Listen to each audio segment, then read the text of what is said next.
नमस्कार साथियों, कैसे आप सब। स्वागत है आपका। बात करने वाले हैं सीसैट को लेके आपकी क्या बेस्ट स्ट्रेटजी होनी चाहिए, क्योंकि सीसैट का पेपर क्वालिफाइंग पेपर है।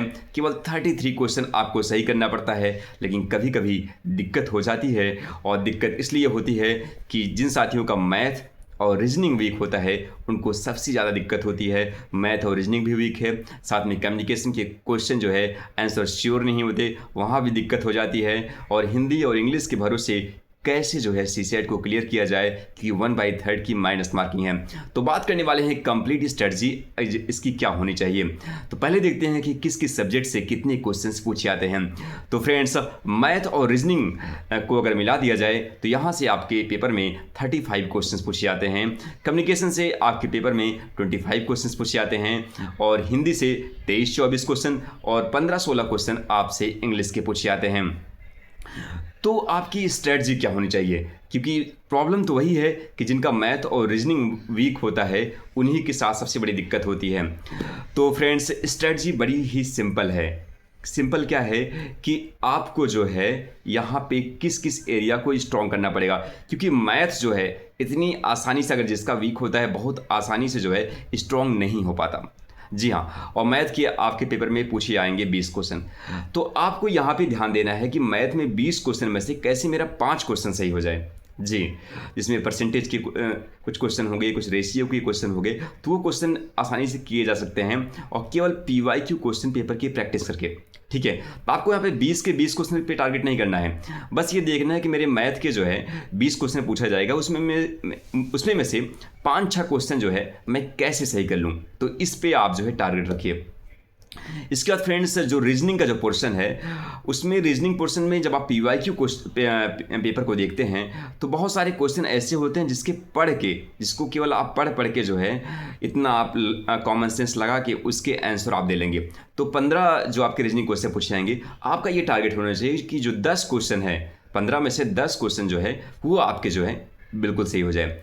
तो आपका टारगेट क्या हो गया कि मैथ में मुझे 5 क्वेश्चन सही कर लेना है, रीजनिंग में जो 15 आएगा उसमें से 10 क्वेश्चन जो है सही कर लेना है। और 10 क्वेश्चन आप सही कर सकते हैं रीजनिंग में, मैं इतना भरोसे के साथ कर सकता हूँ, क्योंकि बहुत सारे क्वेश्चन ऐसे होते हैं जिसको आपने पढ़ा और पढ़ के आंसर दे दिया।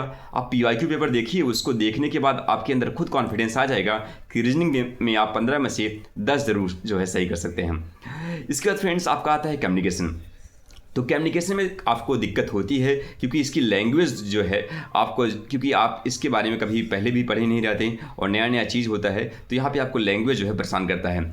तो इसको लेके आप तो एक पीवाईक्यू लगाइएगा, कम से कम 8 साल या 10 साल का जो है पीवाईक्यू टेलीग्राम पे आपको मिल जाएगा सीसेट का, तो उसको आप जो है लगा लीजिएगा। और साथ में एक आता है ज्ञानचंद्र जो पब्लिकेशन की आती है, ज्ञानचंद्र या फिर ज्ञान प्रभु जो पब्लिकेशन की आती है, ये ज्ञान मुद्रा पब्लिकेशन की बुक आती है, इसको आप देख लीजिए। और इसको जो है आप मार्केट से ले लीजिए। करीब 50 से 60 पेज की ये बुक होती है, जिसमें पीवाईक्यू और साथ में कुछ कॉन्सेप्ट भी दिया गया है कम्युनिकेशन का। तो इसको आप पढ़ लीजिएगा, और 25 में से आपका ये टारगेट ज़रूर होना चाहिए कि 50% या 60% क्वेश्चन आपके सही हो जाए। तो 25 क्वेश्चन आपसे पूछे आता है, तो इसमें कोशिश करिए कि कम से कम 12 से 13 क्वेश्चन आपके सही हो जाए। ठीक है, और इसके बाद फ्रेंड्स, इतना आप कर लीजिएगा कम्युनिकेशन के लिए पीवाईक्यू, और ये जो है बुक आप पढ़ लीजिएगा, 12-13 क्वेश्चन आपके सही हो जाएंगे। अब बात करते हैं इंग्लिश। तो इंग्लिश में फ्रेंड्स, आपसे जो है एक पैसेज पूछा जाएगा, और कुछ जो है आपके ग्रामर के क्वेश्चन पूछे जाते हैं, जो कि 15-15 क्वेश्चन लगभग पूछे आते हैं। तो पैसेज तो आप पढ़ के, इंग्लिश के जो पैसेज होते हैं उसको पढ़ के आप आंसर आसानी से दे लेंगे, तो 5 नंबर आपको वहाँ मिल जाता है। साथ में आपसे indirect, direct speech, passive voice, active voice, passive voice, antonym, synonyms और करेक्ट स्पेलिंग का आता है। करेक्ट स्पेलिंग आप बता देंगे, मुझे उम्मीद है। एंटोनियम, सिनोनिम्स भी आप बता देंगे। तो यहाँ पर भी आप जो है मेरे हिसाब से अगर 15-16 क्वेश्चन पूछा जाता है, अगर कितनी भी आपकी इंग्लिश थोड़ी सी वीक हो, तब भी आप 7-8 क्वेश्चन जो है सही कर सकते हैं। ठीक है, तो इसको आप देख लीजिएगा। और इसके बाद फ्रेंड्स, आपका आता है हिंदी। तो हिंदी जो है आप केवल पीवाईक्यू जो है लगाइएगा, बस आपका काम हो जाएगा। ठीक है, बहुत ज़्यादा डरने की बात नहीं, बहुत ज़्यादा टफ हिंदी आपसे पूछी नहीं आती। इसमें वैसे एक क्वेश्चन आपसे संधि विच्छेद से, एक क्वेश्चन आपसे समाज से, एक क्वेश्चन आपसे प्रत्यय से, एक क्वेश्चन आपसे वर्णमाला से एक क्वेश्चन ज़रूर पूछा जाता है। तो फ्रेंड्स, ऐसे आपसे हिंदी पूछी आती है, तो बहुत ज़्यादा आपको दिक्कत होने वाली नहीं है। और पैसेज से भी आप जो है 10 नंबर तो आप पैसेज से पा जाएंगे हिंदी में।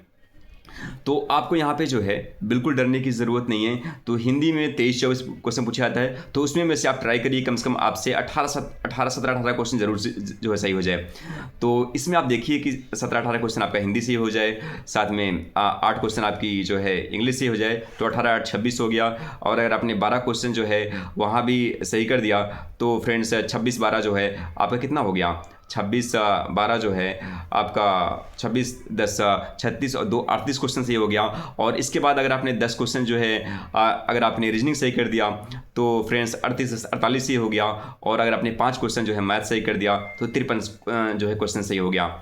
तो फ्रेंड्स इस लिहाज से अगर आप कितना अटेम्प्ट करें, बेस्ट अटेम्प्ट क्या होना चाहिए आइडियल, तो फ्रेंड्स आइडियल अटेम्प्ट मेरे हिसाब से सीसेट में अगर आपको लगता है कि थोड़ा बहुत डाउटफुल है आंसर में, आपको लगता है कि सस्पेंस रहे, और तो आप जो है 70 क्वेश्चन जो है मेरे हिसाब से अटेम्प्ट करिएगा। 65 से लेकर 70 क्वेश्चन अगर आप अटेम्प्ट करेंगे, 65 से 70 क्वेश्चन अगर आप अटेम्प्ट करेंगे तो कभी भी आप सीसेट में फेल नहीं हो सकते। अगर आप 65 से 70 क्वेश्चन अटेम्प्ट करते हैं तो आसानी से जो है आप कभी भी सीसेट में फेल नहीं होंगे। तो इसको ज़रूर आप ध्यान में रखिएगा। और जो भी साथी को अगर लगता है कि मुझे एग्जैक्ट आंसर पता है, कन्फर्म आंसर पता है, तो यहाँ पे 50-60 भी कर सकते हैं कि उनको अगर पता है कि हिंदी में ये जो मैंने अटेम्प्ट किया है वो बिल्कुल सही है तो वो वहाँ कर सकते हैं। अगर उनको पता है कि रीजनिंग मैंने ये अटेम्प्ट किया है इसके आंसर बिल्कुल सही है तो वो 50-60 भी कर सकते हैं। लेकिन जिनको डाउटफुल है तो वो जो है अराउंड जो है 70 क्वेश्चन करिए। मान लीजिए उनसे जो है 15-16 क्वेश्चन जो है गलत भी हो गया, तब भी जो है आसानी से वो अच्छे नंबरों से जो है वो सीसेट जो है क्वालिफाई हो जाएंगे। ठीक है फ्रेंड्स, तो यही स्ट्रेटजी आपको लगाना है कि ज़्यादा से ज़्यादा क्वेश्चन, कम से कम 60 से लेकर 70 क्वेश्चन आप अटेम्प्ट करिएगा। और जो वीक आपको क्या करना है कि जो वीक जो है सब्जेक्ट के जो वीक एरिया है उसको पकड़ना है और उसको तैयार करना है। बहुत ज़्यादा टफ क्वेश्चन के पीछे नहीं भागना है, ठीक है, क्योंकि आपको यहाँ पे क्वालिफाइंग मार्क्स ही तो लाना है। और क्वालिफाइंग मार्क्स अच्छे नंबर से अगर आप लाना चाहते हैं तो सब्जेक्ट की कमज़ोरी पकड़िए और कमज़ोरी को आप जो है रिवीजन करिए। तो रीजनिंग में जो 10 क्वेश्चन है इजी उसको कर लेना है, और इसके बाद हिंदी में 18 क्वेश्चन आपको कर लेना है, और इसके बाद फ्रेंड्स मैथ के केवल मैं 5 उम्मीद करता हूँ कि 5 क्वेश्चन आप PYQ की जो है प्रैक्टिस करके आप कर सकते हैं। तो बस PYQ लगाना है 10 साल का, और इसके लिए सीसेट के लिए बस एक दवा है PYQ अगर आपने लगा लिया ईमानदारी के साथ, मैं आपसे भरोसे के साथ कहता हूँ कि आपके सीसेट में कम से कम जो है 45 से लेके 50 क्वेश्चन या उससे ज़्यादा क्वेश्चन ज़रूर से ज़रूर सही होंगे अगर आपने 60-65 क्वेश्चन या 70 क्वेश्चन अटेम्प्ट किया। And thank you so much friends. बहुत ज़्यादा घबराने की ज़रूरत नहीं है, बस आप PYQ लगाइए और देखेंगे कि रीजनिंग क्वेश्चन सही होने लगेंगे, देखेंगे कि कम्युनिकेशन क्वेश्चन सही होने लगेंगे, और कॉन्फिडेंस अपने आप आ जाएगा कि मुझे 33 क्वेश्चन लाना है और आ भी जाएगा एग्जाम में। And thank you so much friends. मिलते हैं नेक्स्ट वीडियो में, और पढ़ाई करते रहिएगा क्योंकि समय कम है और यही समय तो महत्वपूर्ण भी है। And thank you so much friends.